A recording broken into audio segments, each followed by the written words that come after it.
We have a full screen, the long-term too, if we can pull that up. We have a illustration, I think we took from the Atlantic, that shows you exactly what this looks like, how this eats into our federal budget and spending. Do we have that, guys? Yeah, there you go. So you can see the pink lines cover Medicare and Medicaid and its growth over the next 50 years, 60 years to 2080. The yellow is all government spending, basically, which we're not talking about. There's not entitlements. In the blue is Social Security. The pink is Medicare and Medicaid.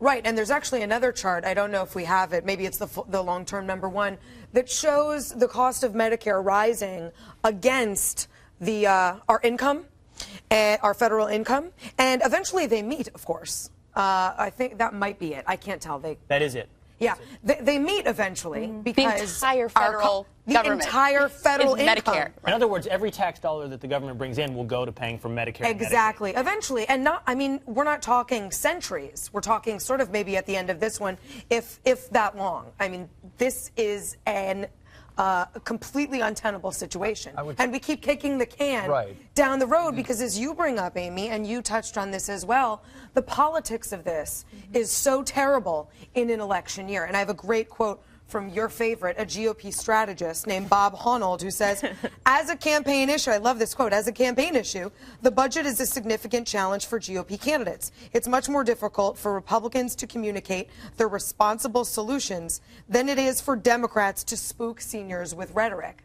That is the constant fight. Paul Ryan brings a budget. The Democratic Senate has not passed a budget. We should look like heroes. Right. But instead, this is why Republicans are whining, because it's not a fun thing to have to talk about, especially when it comes to Medicare. It's not even really procrastinating the pain, because the people, when you're talking about these polls, the people that they're asking about this, they're not going to have to deal with it. There's a degree of generational transfer of wealth that's going on here, which nobody wants to talk about. But the truth of the matter is that we're going to talk about it right here. We're going to talk about it right here. Because the truth of the matter is that to deal with these rising costs you're talking about, that's going to fall upon people that are in the age bracket represented at this table largely, and also it means that we're going to have taxes skyrocketing in years ahead in order to pay for these things. So, you know, if you are somebody right now who has lived under the current regime of what Medicare and Medicaid are, understandably, you don't want that to change. But at the same time, if you're in our age bracket, you have to recognize that there's going to have to be dramatically higher taxes if you're going to want the blank check at the end of your life that you're going to have. And a lot is made, and I want to pull up this one last chart. I know we're coming up against a break, but it's the full screen for life expectancy. And this chart is actually brought up a lot. It was in Michael Moore's movie Sicko.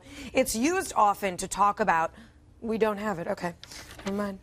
Anyway, we spend all of this money and we don't extend life. No, the chart is that for the quality of care, actually, when you look at the rest of the world, our quality of care is not as good. Our life expectancy is not as good as it should be. And the fact is, it's a misleading statistic and chart because, frankly, other countries don't deal with the kinds of deaths we do, like multiple car accidents and gun fatalities. We have more of all of that. And so if those countries had those two... If I may ask a philosophical question. It would be a better comparison. I've thought a lot about this after our last discussion, and the fact that so much of this expenditure is end-of-life expenditure. And basically, would Paul Ryan's plan require Americans to really think clearly about mortality and the worth of the next 3 to 6 months of their life, and possibly turn down that very expensive life-extending treatment? And Paul Ryan's proposal is posited against something that is completely false but appealing, and that is that you will get to have a blank check. You'll get to live in this Medicare fairy tale world